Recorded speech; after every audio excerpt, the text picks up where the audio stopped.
great victory for Ivory Coast after a complicated first half for Mercefe's team, where they were largely outplayed in that initial stage by the Ecuadorian team, which had two shots hit the crossbar and controlled the ball. They moved the ball well and recovered it quickly. But in the second half, things changed.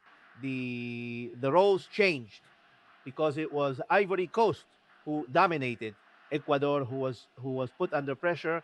And finally, obviously, Ivory Coast improved a lot with the substitutions, the entry of Boni, and especially the entry of Diallo, who was fundamental, the scorer of the goal that gave the victory to the Ivorian team.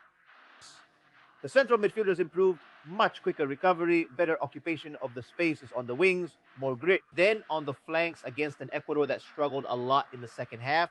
Although they managed to even things out towards the end because it wasn't as costly to watch Marfil anymore, the truth is that a heroic effort came along. So there was a spectacular run by Zingo, who a couple of minutes before the goal switched to play as right back, and his first involvement in that position after Dubois left, and obviously Kosur came in, who took the central spot.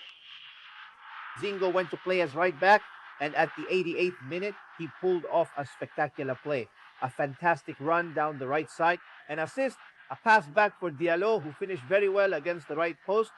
Nothing Galindez could do, and a huge win for Ivory Coast, and a tough blow for Ecuador, who now knows logically that they will have to thrash Curacao and get at least a point against Germany. They won't have any other choice. Beccacece's team, who had a great first half but ended up suffering. Obviously, Ivory Coast improved a lot in the second half, and the difference was in their effectiveness because Ivory Coast was effective. And it's true they had several chances in the second half. They weren't precise in the first 15 or 20 minutes, even though they created opportunities for really clear chances. But of course, with one of the chances they had, they scored, obviously, with the man of the match during that time. Hello, Ivory Coast won 1-0, and it's a victory that could obviously catapult them for the first time into a World Cup knockout stage.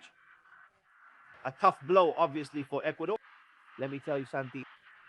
Next matches for both teams. For Ecuador, in the next round, they'll face Curacao in Kansas City starting at 9 p.m. on Saturday, June 20th. Meanwhile, on match day number 3, they'll face Germany in what will surely be a real final for BKHS's team. Thursday, the 25th in New Jersey.